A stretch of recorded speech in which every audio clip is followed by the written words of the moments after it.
Justice Hema ചുമ്മാതങ്ങ് പറഞ്ഞതല്ല. ഹാഷ്മി കേരളത്തിലെ ഒരു മുതിർന്ന മാധ്യമ പ്രവർത്തകനാണ്. നിങ്ങൾ ഇത് എല്ലാ കാര്യവും നടക്കുമ്പോൾ ഇൻട്രോ ഉണ്ടാകുന്നുണ്ട്. പക്ഷെ ഈ ഒരു വിഷയം നിങ്ങൾ പറയുമ്പോൾ നിങ്ങൾക്ക് ആരാധകര്, ഫാൻസ് കമന്റ് ബോക്സിൽ വന്നിട്ട് നിറഞ്ഞു കഴിയും. നിങ്ങൾക്ക് നല്ല വ്യൂസും റേറ്റിംഗ് കിട്ടും. പക്ഷെ എനിക്ക് തോന്നുന്നില്ല നിങ്ങൾക്കൊക്കെ ഈ ഒരു ഹേമ കമ്മിറ്റി റിപ്പോർട്ട് വരെ കാത്തിരിക്കണം, ഇതുപോലെ വന്നിട്ട് സംസാരിക്കണം എന്നുണ്ടെങ്കിൽ.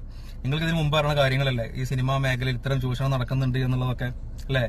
നമ്മള് പ്രേക്ഷകർക്ക് ഒരുപാട് കാര്യങ്ങൾ അറിയാൻ താല്പര്യമുണ്ട്. കാരണം ജനങ്ങളെ നികുതി പണം എടുത്തിട്ടാണ് ഈ ഒരു ഹേമ കമ്മിറ്റി, അതായത് 2019 നടിയെ ആക്രമിച്ചതിന് ശേഷം സിനിമാ നടികൾ പോയിട്ട് മുഖ്യമന്ത്രിക്ക് നിവേദനം നൽകുന്നു. 4 വർഷത്തോളം ഇത് പൂത്തിവെച്ചു. ഈ റിപ്പോർട്ട് വന്നപ്പോൾ ഇതൊരു സിനിമ തുടങ്ങുന്ന പോലെ തന്നെ ഇതിൽ കഥയും കഥാപാത്രങ്ങൾ സാങ്കല്പികമാണ് എന്ന് പറഞ്ഞ പോലെ തന്നെ ഇതിലൊന്നും ഒരു ഐഡിയ ഇല്ല. ജനങ്ങളെല്ലാ സിനിമക്കാരും പുറകെ കണ്ടുകൊണ്ടാണ് കാണുന്നത്. ഈ സിനിമയുടെ തലപ്പത്ത് സൂപ്പർ സ്റ്റാർ ആയിട്ടുള്ള ഒരു MLA ഉണ്ട്, മന്ത്രിയുണ്ട്. സർക്കാർ ഇത് ഇത്രമാത്രം നികുതിപ്പണം എടുത്തിട്ട് ഇത് അന്വേഷിച്ചിട്ട് റിപ്പോർട്ട് ഇല്ലാതെ സർക്കാർ ആരെയാണ് സംരക്ഷിക്കുന്നത്?